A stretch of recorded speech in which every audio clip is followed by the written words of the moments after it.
Hey, Mr. Collins, you have a lower back injury. There's nothing we can do for you here. Go home and see your family doctor. And my response was, man, I can't walk 10 feet to that washroom. How do you expect me to go home and see my family doctor? You know, I have X number of kilometers to travel in hours before I reach home. He says, that's not a problem, sir, just 1 second.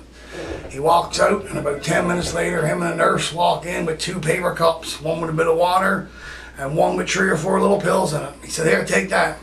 You're at a hospital. He's a doctor. I took the pills, I drank the water, and swallowed them. That was it. 15 minutes later, I'm up walking around the room like there's nothing wrong. And I say to him, I said, man, what was that? Oh, just something to help your pain, sir.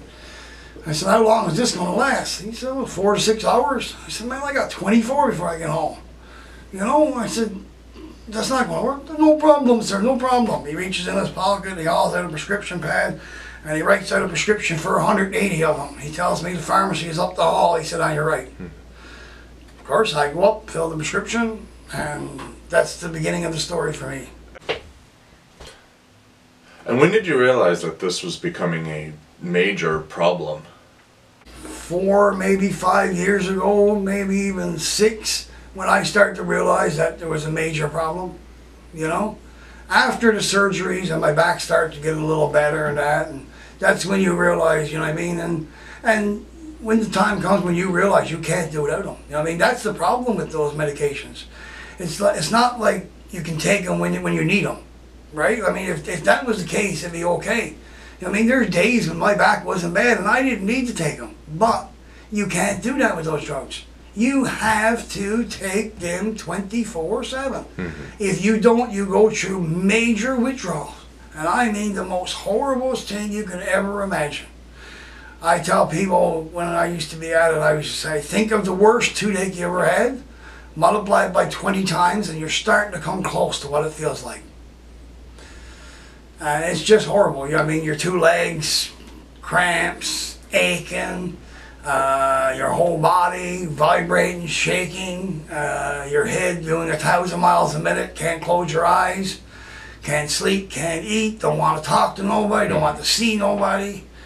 You know, in the last 3 years prior to January, I tried several times to stop taking them on my own. There was one instance where I went 17 days straight and never took a one. And at day 17, I was just as sick as I was at day 1. I never closed my eyes. I don't know in those 17 days, I don't know if I got a total of 8 hours sleep.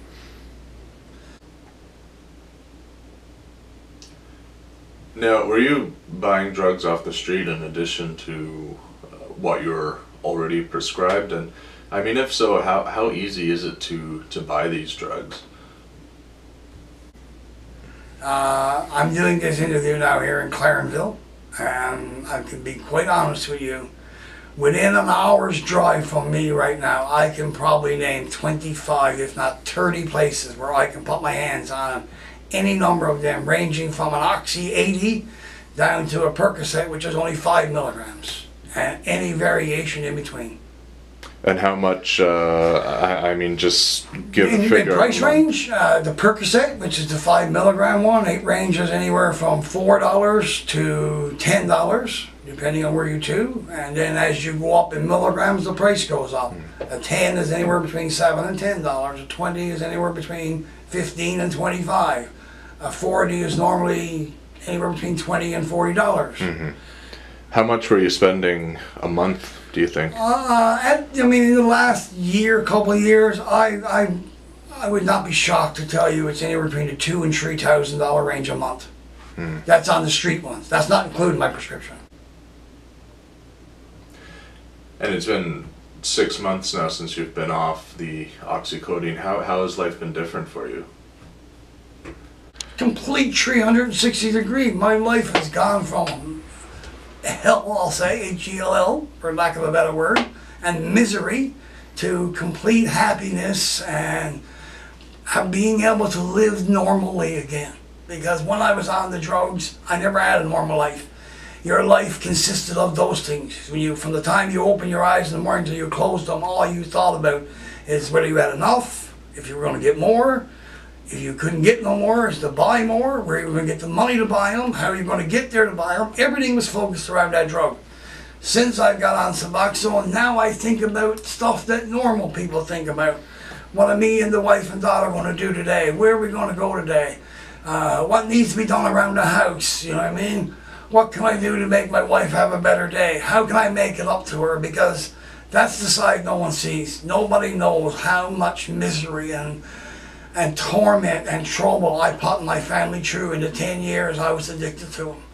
You know what I mean? Just talking about it makes me cry, because I can't even explain to you the amount of anguish and torment and misery I gave them because of my problem.